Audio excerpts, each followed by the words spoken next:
대책에서 나오는 세금에 대한 규제는 소득세, 양도세, 보유세. 일단 지금 양도세 자체는 적진 않다. 그리고 보유세는 확실히 강화한다.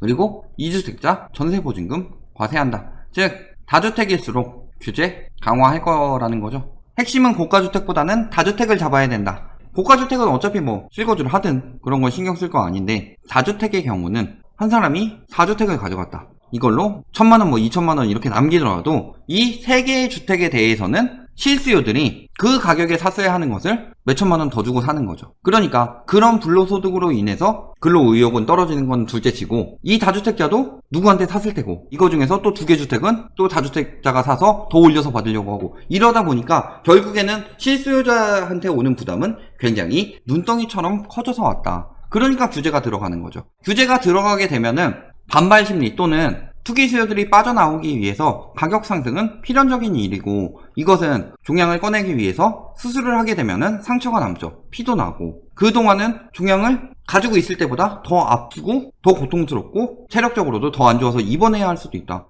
그냥 종양을 안고 있으면 돌아다닐 수 있는데, 하지만 그 종양을 제거해야지 결국은 건강하게 되는 거죠. 그런 것처럼 우리나라 경제에 종양이 되고 있는 부동산 불로소득을 도려내기 위해서는 더 안 좋아지게 되는 현상은 당연히 나타날 수밖에 없고, 부동산의 경우는 전세 2년 살고 보통 뭐 비과세 혜택도 2년이고, 그러다 보니까 최소 2년에서 분양해가지고 나올 때까지 한 3년 걸리고, 공급대책 같은 경우 2년에서 3년 이상 더 걸리는 것은 기본적이다. 임대사업자 혜택까지 따지면 길게 보면 8년까지도 나올 수 있죠. 당연히 길게 나오는 거고, 이번 정부에서는 한 번에 때려잡으면은 경제가 위험할 수 있기 때문에 당연히 연착륙시키려고 하기 때문에 부동산 대책이 여러 번 나오고 있다. 저는 잘못됐다고 얘기하지 않아요. 21번째나 냈는데 아직도 집값을 못 잡고 있다가 아니라 21번째나 내가면서 경제 무너지지 않게 조금씩 잡아나가는 거. 그게 더 핵심인 거죠. 수술해서 죽을 확률이 뭐 60-70% 된다. 근데 약물 치료를 계속 병행해가지고 어느 정도 만들어 놓고 수술하면 괜찮다라는 경우라면 약물 치료를 미리 들어가야죠. 그거는 뭐 21번이 아니라 100번이 들어가더라도 들어가야 되는 거죠. 그걸 가지고 집값은 못 잡는다. 당연히 못 잡죠. 당장 나오는 게 아닌데. 예전에 MB 정부 때는 엄청나게 부양책을 썼음에도 불구하고 집값이 오르진 않았다. 그거에 더불어서 2014년에 진짜 막 마약 같은 정책들이 나왔기 때문에 진짜 마약한 것처럼 그때부터 올라간 거죠. 바로 적용되는 건 없다. 특히 올릴 때보다 떨어뜨릴 때는 더 심하죠. 그래서 보면은 갭투기 비율 굉장히 높죠.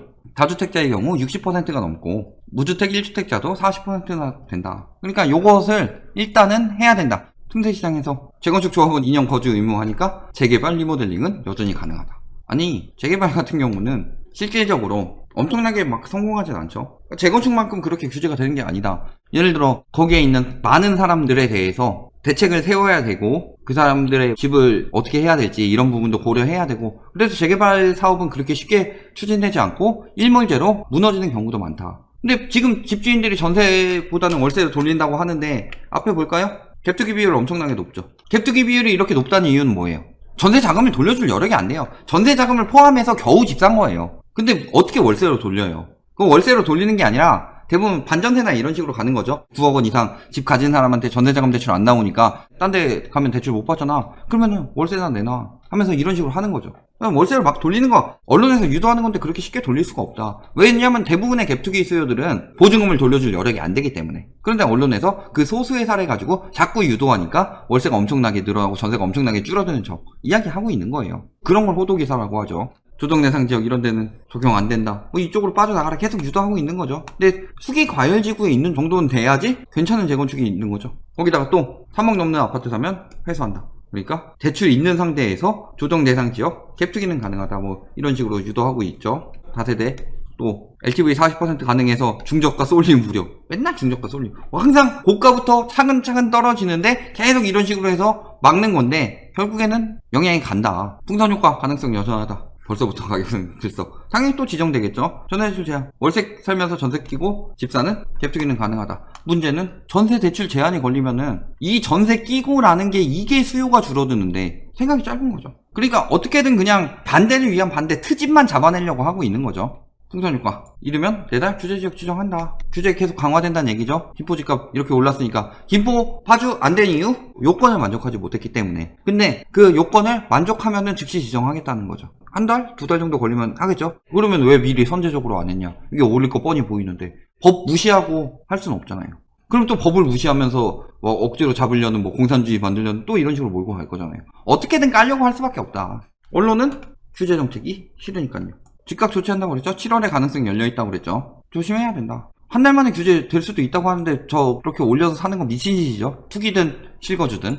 내년에 임대차 3법 개정안 발의되고 있고 이거를 좀 더 강화하고 있다. 그래서 뭐 계약갱신 청구권 2년 2년인데 뭐 무제한도 청구하고 있죠. 저는 개인적으로 기본 3년으로 3+3 정도 갔으면 좋겠어요. 초등학교 6년, 중학교 3년, 고등학교 3년이기 때문에 그래도 학업에 맞춰서 하는 게 좋다는 생각이 들어서 저거는 하는 건데 이거는 그냥 제 의견일 뿐이지 저렇게 확실히 된다는 얘기는 없어요. 그리고 전월세 상한제 증액 상한 5%로 묶는다. 이거 묶고 나면은 그 다음에는 전세에 대한 규제가 아무리 강하게 들어가더라도 혹은 보유세에 대한 규제가 아무리 강하게 들어가더라도 세입자들한테 떠넘길 수가 없게 된다. 다른 임차인과 새로 계약할 때도 5%로 묶는 방안을 발의하고 있다. 그렇죠? 그 다음에 전월세 신고제 30일 내에 실거래가 신고하는 제도. 이거는 그동안 신고 안 했던 그러면서 탈세하고 탈법했던 임대인들에 대해서 전수조사하겠다. 그러면 저게 다 시행되고 나면은 세입자들한테 책임을 전가해요. 규제가 강화된다고 해서 못하죠. 결국에는 집값 떨어지게 되고 매매가는 항상 진짜로 막 엄청난 매실이 나지 않는 이상은 전세가는 뭐 전세 매매가 떨어지니까 전세 눌러앉는 수요로 인해서 전세가가 오른다. 개소리고 매매가 떨어지고 나서 전세가는 따라서 떨어진다. 항상 늘 그래왔어요. MB 때 보금자리 하면서 초창기에 매실 부숴가지고 그때 한번 전세가 팍 오르면서 그 추세가 이어져서 밀려나는 수요가 또 딴 데 밀어내고 그 젠트리피케이션 현상이 계속 돌아가면서 전세가가 올랐지 매매가 떨어져서 전세가가 올랐다라고 말하는 거는 개념이 없는 거죠. 정신이. 앞으로도 집값을 떨어뜨릴 수밖에 없다. 지금 보면은 규제 엄청나게 강화됐죠. 그 전에 계류중 20대 국회 때 128석이었죠. 그래서 통과 못 시킨 게 많았다. 특히 뭐 종부세 안 올린 게 아니에요. 못 올린 거예요. 반대에 막혀서. 소득세법 단기 보유 주택에 대한 양도소득세 인상하고 장기 보유 특별공제 거주기간 추가하고 이것도 통과 못했다. 주택법 개정안 전매 행위 위반 시 청약 제한 이것도 통과 못했다. 전매 지금 암암리에 돌아가고 있는데 저거 제대로 강화되면은 걸리면 작살 나는 거죠. 이건 뭐 공증 세워가지고 하는 건데 그러면은 무슨 일이 생기냐. 그래도 저기 잘 숨겨가지고 시키면 되는 거 아니야. 예를 들어서 전매 제한 풀리는 시점에 넘기기로 했다라고 했는데 업자가 그걸 노려서 살려고 했어요. 근데 안 올라요. 그러면 취소 파기해버릴 수 있죠. 반대로 집값이 너무 올라버린다. 그러면은 8년 사람이 파기해버릴 수도 있죠. 그 공증은 효과가 없다 사실. 어차피 무효되니까 내가 유리하다 이런 식으로 밀고 나가버리면은 심리가 위축될 수밖에 없죠. 거기다 또 지방세 특례 해가지고 지방세 감면해서 주택 오피스텔 뭐 제외하고 3억 원 이상 감면 대상에서 제외한다. 이런 것들이 다 추진됐었는데 통과를 못했다. 그리고 총선 되고 나서 이번에 180석 하니까 퍼주기 법안, 규제 법안 이런 식으로 항상 늘 얘기하는데 발의 건수 1000사건으로 늘어났다. 180석 확보하고 나서 177석으로 줄긴 했는데 규제 법안 쏟아지고 있다. 집값을 안 잡는다가 아니고 지금까지는 많이 발목 잡혀서 강한 정책을 못 냈다고 보는 게 맞겠죠. 그리고 앞으로 더욱 강하게 낼 수밖에 없다. 발의 법안 같은 거 보면은 뭐 임대차 보호법 나오고 있고 주택법 나오고 있고 뭐 종부세 이쪽에선 반대로 나오고 있죠. 공제 금액 상향해달라 뭐 하고 있는데 이쪽으로 안 가죠. 가겠어요? 중요한 거는 뭐라 그랬어요? 대통령이 신년 기자회견에서 급격한 가격 상승은 원상 회복되어야 한다고 생각합니다 라고 이야기했죠. 원상 회복이 아니라 사실은 2015년 수준까지 낮추는 게 맞죠. 최소. 근데 왜 원상 회복을 이야기를 했냐라는 거는 원상 회복이 자신 있다는 얘기예요. 아니면은 낮춰야 한다라고만 얘기하고 말했겠죠. 저런 얘기가 나왔다. 그리고 이번에 총선 되고서 법안 발의는 굉장히 많이 되고 있고 집 사는 사람들이 늘어나면은 보수가 늘어나니까 표를 못 받는다. 개소리죠. 집 산다고 해서 보수가 된다고 생각하면 안 되죠. 이거는 정치적인 논리로 생각을 해봤을 때 저렇게 얘기를 했는데 집값을 못 잡았어요. 그럼 다음 대선 때 정권을 이어갈 수 있겠어요? 저는 굉장히 힘들다고 보거든요. 다른 건 몰라도 가장 삶에 직접적으로 연결되는 부동산이 이렇게 됐으니까. 그러니까 아직까지는 그 전에는 힘이 안 실렸으니까 이제 힘 실어주고서 잡나 보자 라고 보수든 진보든 보고 있는데 단지 보수표가 늘어나니까 못 잡는다. 말도 안 되는 소리죠. 저거 못 잡으면은 정권 교체될 수도 있어요. 진짜 이 악물고 잡아서 원상회복 수준까지 돌린다. 2017년 수준으로. 그러니까 지금 노리고 있는 건 뭐예요? 제가 얘기했죠. 집값 못 잡더라도 이 추세에서 이 추세로 바꾸면 된다고. 이어지면 되는 거잖아요. 그러니까 2017년에 정권 시작했으니까 정권 말까지 2017년까지 떨어뜨려 놓으면은 떨어지는 추세가 되니까 사람들 표를 받을 수 있겠죠. 그래서 다음 대선까지 보고서 그 다음 주자에게 더 해서 원상회복을 맡긴다. 길게 보면 저게 큰 그림이죠. 그러니까 제가 최소 3, 4년, 길게 보면은 5, 6년까지 떨어질 수 있다. 부동산은 언제든 당장 잡히지 않았어요. 예를 들어서 좌파 정부 때 집값이 올랐다? 좌파 정부 끝나고 나서 집값 떨어졌어요. 부동산은 즉시 적용이 안 되고 기간이 걸리기 때문에 그 많은 규제들이 언제 와서 빛을 발했냐? MB정부 때. 그리고 MB정부 때 완화 정책하고 50선 때까지도 완화 정책 계속하니까 그때서야 집값 다시 올라가지고 이번 정부까지 오는 거고, 이번 정부에서 강화했으면은 다음이 보수든 진보든 간에 다음 정권에서는 하락이 될 수밖에 없는데 그걸 좀 더 앞당기고 있는 거잖아요. 정치 유튜버든 뭐 부동산 뭐 해가지고 정치적으로 몰고 가겠다고 어떻게든 까보려고 하는 건데, 정치적으로 생각해봤을 때 표 받으려면 부동산 잡아야 돼요. 진짜 표 받신 진보가 임대차 시장에 피해가 보게 되면은 진보표 당연히 떨어질 수밖에 없죠. 집 사서 보수가 되는 게 아니라 이 사람이 나한테 내 삶에 어떤 도움을 줬느냐, 이 사람 때문에 살기 좋아졌다 하면은 진보가 보수가 될 수도 있는 거고 보수가 진보가 될 수도 있는 거예요. 진보는 죽어라 진보이고 집 사면 바로 보수되고, 교육이 진짜 안 되던 시기에나 되는 거고, 지금 젊은 세대들은 다 지금 대학 교육까지 받고 인터넷을 통해서 정보가 엄청나게 빠른데 본인이 바보니까 모든 사람들이 다 바보라고 생각하고 바보 같은 이론을 내고 있는 거라니까요.